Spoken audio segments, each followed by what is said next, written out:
Did they talk to the coaches in camp? I was in that camp. I was head of that camp. Did they call me to find out? That is the issue. Tony. Judge Akinola is saying that I'm blabbing about what he doesn't know. Let me tell you about removal of an officer. It is only a governor, as in the constitution, that if you want to remove, you give notice. Okay, so if you want to remove the president of the federation, you don't need any notice. Is that what you're saying? Let me tell you what we want to do. Already this board is working. The president, Mrs. Elizabeth Dinga, has already given us a mandate. By 1st week of January, we are going to raise money to make sure that our athletes get into camp. We have less than 8 weeks for the qualifiers. Qualifiers is February 4th to 7th. We are thinking of how to get our athletes into camp, with or without NAC bringing money. We must move forward. Okay. We are looking at programs, how to develop. Taekwondo is a veritable tool. And the removal of one person for the same thing with which the former person was removed will not kill Taekwondo. Taekwondo is better than all of us. It has come to stay. If you need to do a surgery, you do a surgery and continue. Okay.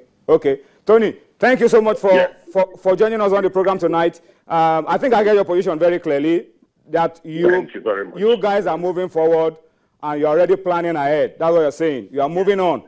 Without George Ashuru, you guys are moving on. That's your own position. But you say you want to revert to status quo. I mean, that's where now we have to find a means of bringing everybody together. And I want to thank you for coming on the show. And this is not something that can be resolved in one show on Sports Tonight. But I think we've laid the foundation. And I think it's for the National Sports Commission to come in and bring these two parties together in the interest of Taekwondo.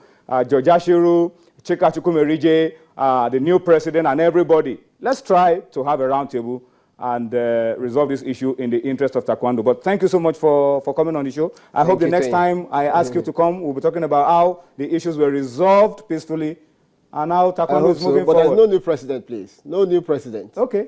All right. You are saying there's no new president. He is saying they are going on with a new president. That's Tony's point of view. That's an interesting one. All right. Okay. That's just to start off the show tonight, but it's really, really unfortunate. Because for a long time, Taekwondo has been in the news for all the right reasons.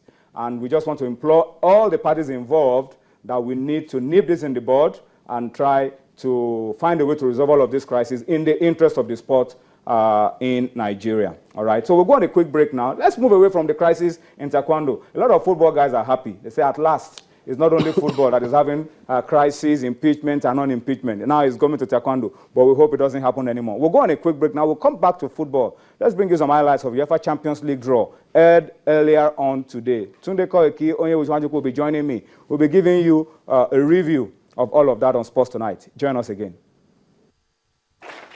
Thanks to Mike. Marked the group stage in which 45 goals, leading clubs and the superstars.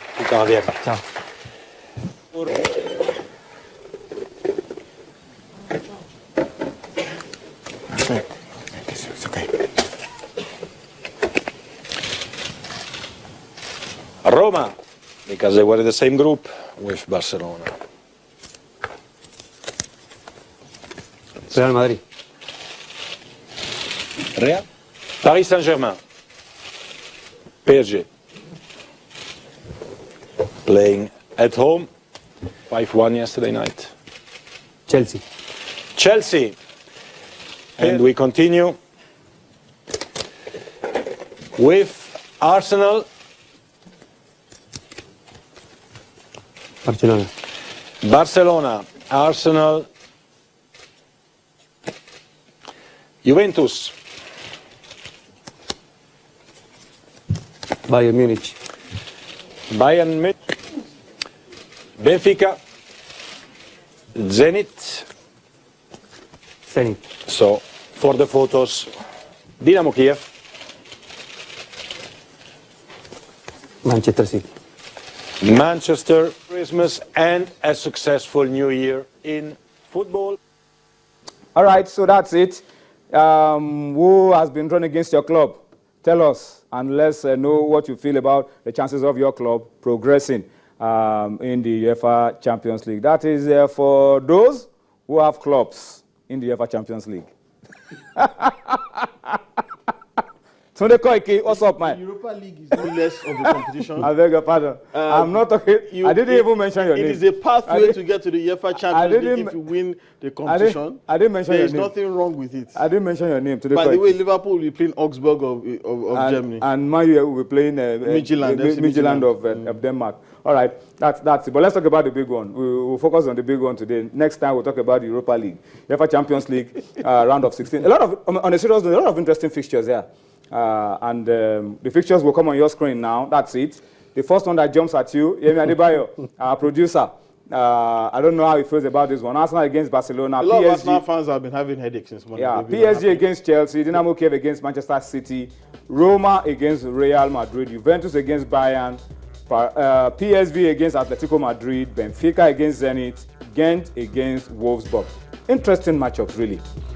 I don't know which one where to start from. Juventus Bayern jumps out at me. That's a fight between two continental heavyweights. PSG against Chelsea. Chelsea have been doing really well this season. This is the third consecutive season that both of them are meeting in the knockout phase of Champions League. I'm sure they are sick or tired of each other, but PSG with their current form would feel that Chelsea is there for the taking. Arsenal, Barcelona, they have some history. The last time both of them met at the knockout phase, even in the Champions League, I think Barcelona eliminated them on 4-3 aggregate. So, but those are the three standard fixtures. Maybe Onye might have. Well, the implication of this draw today is that we might see the ouster of some heavyweight clubs because PSV, Atletico, Benfica, Zenit, Ghent, Wolfsburg is a situation where little teams will go through. Yeah, little teams will go through, and some heavyweights will. Benfica is not a little evenly. team. Benfica former European champion. But not in the UEFA Champions League. Europa. It doesn't make that less. They are conquerors of the Europa League, but not in the UEFA Champions League. And you have a case where one of PSG and Chelsea will fall by the wayside. One of Juve Bayern will fall by the wayside.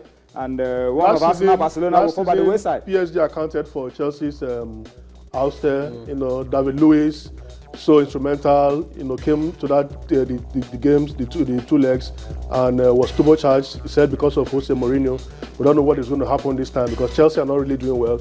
Miraculously they have advanced in the UEFA Champions League, but in the EPL, nothing to write home about. The games will take place in February. There's still plenty that can change in terms of the form of these teams. Maybe one of these teams might drop form and be just because at a bad time. I think it might be a bit too hasty to write off Chelsea. Well, the same players, the same team, the same coach. I mean, talking about Chelsea, Mourinho said it yesterday that they have the same players, the same coach, the same setting, and yet there is no improvement. So let's see what happens. Okay, let's come home now. Let's leave the Champions League. UEFA Champions League on one side. It's high profile. We'll be following it. The games are coming up. These knockout games are in February. Yeah. So there's a long time for clubs with injury worries to recover, for players to pick up form. There's still a long way off to the round of 16 in the UEFA Champions League. So teams can still patch up their form and get better before that time. But let's come home. Let's come home now and talk about the big one.